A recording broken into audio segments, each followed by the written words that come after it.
여러분, 투자의 길을 걷다 보면 이런 생각 많이 하시죠? 아, 그때 살 걸. 조금만 더 참았으면 대박인데 괜히 쫄아서 일찍 팔았네. 이런 후회들 정말 끝이 없는 것 같아요. 특히 5억이라는 꽤 큰 자산을 굴릴 때는 그 고민과 불안감이 더욱 커질 수밖에 없습니다. 오늘은 바로 이 5억 자산가들을 위한 리스크 관리법에 대해 이야기해 보려고 합니다. 2025년 투자 환경 속에서 우리의 소중한 자산을 어떻게 지키고 불려나갈지 함께 고민해봐요. 투자 시장은 정말 예측 불허의 연속입니다. 글로벌 경제는 불안정하고 인플레이션 압력은 계속되고 금리 변동은 우리의 심장을 쫄깃하게 만들죠. 미중 관계나 지정학적 갈등 같은 굵직한 뉴스들도 투자 시장을 흔들고요. 이런 상황 속에서 5억이라는 자산을 안전하게 지키고 성장시키려면 단순히 운에 맡기거나 남들 말만 듣고 따라하는 것으로는 부족합니다. 우리만의 단단한 기준과 흔들리지 않는 멘탈, 그리고 전략이 필요해요. 먼저 2025년 투자 환경을 좀 더 자세히 들여다볼까요? 미국 연준의 금리 인하 가능성이 이야기되면서 장기 채권 투자가 다시 주목받고 있습니다. 하지만 물가가 다시 오르면 금리 인하 폭이 줄어들 수 있다는 점도 염두에 둬야 해요. 주식시장에서는 AI, 친환경 에너지, 반도체 같은 분야가 여전히 유망하게 점쳐지고 있습니다. 국내 주식도 좋지만 더 넓은 기회를 찾으려면 해외 주식에도 관심을 가져보는 게 좋겠죠? 부동산 시장은 변동성이 크니 신중하게 접근해야 하고 디지털 자산이나 ESG 같은 대체 투자 시장의 성장세도 놓치지 말아야 합니다. 한국 부동산 PF 문제 같은 국내외 리스크 요인들도 항상 체크하면서 투자에 임해야 합니다. 엔자, 그럼 5억이라는 자산을 어떻게 배분해야 할까요? 우리의 투자 목표와 리스크 성향에 따라 포트폴리오는 천차만별입니다. 난 수익을 극대화하고 싶어 하는 공격적인 젊은 투자자라면 주식 비중을 90%까지 가져가는 성장형 포트폴리오를 고려해 볼 수 있습니다. 하지만 나는 안정적인 수익을 원해. 밤에 잠은 자야지 하는 분들이라면 주식과 채권연금, 비중을 50대 50으로 가져가는 안정형 포트폴리오가 더 적합할 거예요. 딱 중간인 균형형 포트폴리오도 있고요. 중요한 건 여러분의 나이와 재정 상황, 그리고 무엇보다 여러분이 얼마나 리스크를 감당할 수 있는지 스스로에게 솔직하게 물어보는 겁니다. 나의 그릇이 어느 정도인지 알아야 무리하지 않고 오래도록 투자할 수 있거든요. 5억 자산가라면 단순히 어디에 투자해야 할까만 고민하는 게 아니라 어떻게 리스크를 관리하며 투자할까에 더 집중해야 합니다. 마치 배를 타고 망망대해를 항해하는 선장처럼 폭풍우를 예상하고 대비하는 자세가 필요하죠. 가장 기본이 되는 건 역시 분산 투자입니다. 주식, 채권, 부동산, 대체 자산, 그리고 현금성 자산까지 여러 바구니에 나눠 담아야 혹시 모를 위험에 대비할 수 있습니다. 한 바구니에 모든 달걀을 담지 말라는 격언 다들 아시죠? 특히 5억이라는 자산 규모에서는 이 분산 투자가 더욱 중요해집니다. 그리고 장기 투자를 잊지 마세요. 단기적인 시장 변동에 일희일비하지 않고 긴 호흡으로 시장을 바라보는 것이 중요합니다. 워런 버핏도 10년 이상 들고 있을 주식이 아니면 단 10분도 들고 있지 말라고 했잖아요. 시간이 지나면서 우리의 자산은 복리의 마법을 경험하게 될 겁니다.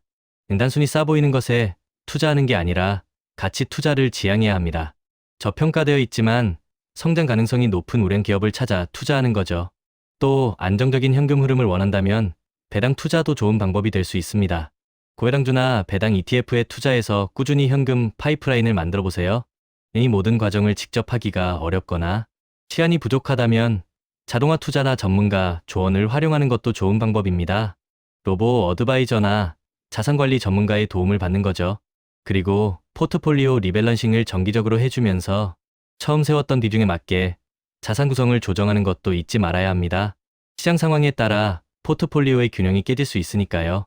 5억이라는 자산, 어쩌면 노후 대비의 중요한 씨앗이 될 수도 있습니다. 안정적인 노후를 위해서는 현금 흐름 확보가 필수적입니다. 연금, 배당주, 리츠 등을 활용해서 은퇴 후에도 꾸준히 들어오는 수입을 만들어야 해요. 그리고 내 통장 전략을 써보는 건 어떨까요? 생활비 통장, 투자 통장, 예비, 자금 통장, 노후 자금 통장으로 나눠서 관리하면 훨씬 효율적이고 체계적인 자산 관리가 가능해집니다. 진정한 리스크 관리는 단순히 손실을 피하는 것을 넘어섭니다. 예상치 못한 상황에 대비하는 사전 시뮬레이션도 필요해요. 부동산 가격이 급락하면 어떻게 해야 할지, 세법이 바뀌면 내 자산에 어떤 영향을 미칠지, 글로벌 증시가 폭락하면 나는 어떤 전략을 세울지 미리미리 시뮬레이션 해보는 겁니다. 그리고 필요하다면 해지 전략을 마련해서 리스크를 줄이는 것도 중요하죠. 네, 여러분, 투자는 마라톤과 같습니다. 단거리 경주가 아니에요. 5억이라는 자산을 지키고 불려나가기 위해서는 꾸준함과 인내심이 필요합니다.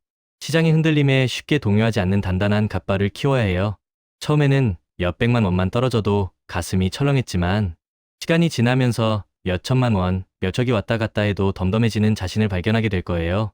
그게 바로 여러분의 투자 그릇이 커지고 있다는 증거입니다. 인생의 고난과 역경이 우리를 성장시키듯 투자의 어려움 또한 우리의 그릇을 키우는 기회가 될 수 있습니다. 문제가 크다고 느껴질 때마다 사실은 내 그릇이 작았다는 것을 깨닫고 그 그릇을 키우기 위해 노력해야 합니다. 해법에 집중하고 긍정적인 마음으로 꾸준히 나아가세요. 성공적인 투자는 루틴에서 나옵니다. 매일 시장을 공부하고 포트폴리오를 점검하며 자신만의 투자 원칙을 지키는 루틴이 중요합니다. 지겨운 반복처럼 보일지 몰라도 그 지겨움을 이겨낸 사람이 결국 정상에 설 수 있습니다.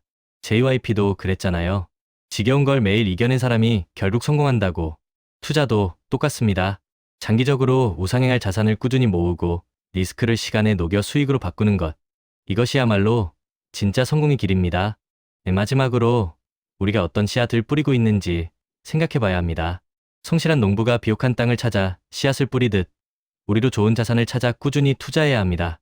우리의 그릇을 키우고 나만의 루틴을 만들고 지속 가능한 투자 전략을 세워서 5억이라는 소중한 자산을 성공적으로 관리해 나가길 바랍니다.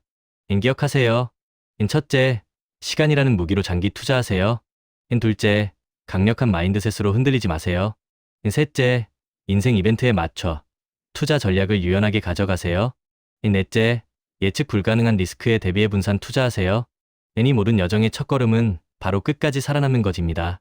포기하지 않고 꾸준히 나아가는 여러분을 응원합니다. 우리 모두 함께 성공적인 투자자가 됩시다. 리스펙합니다.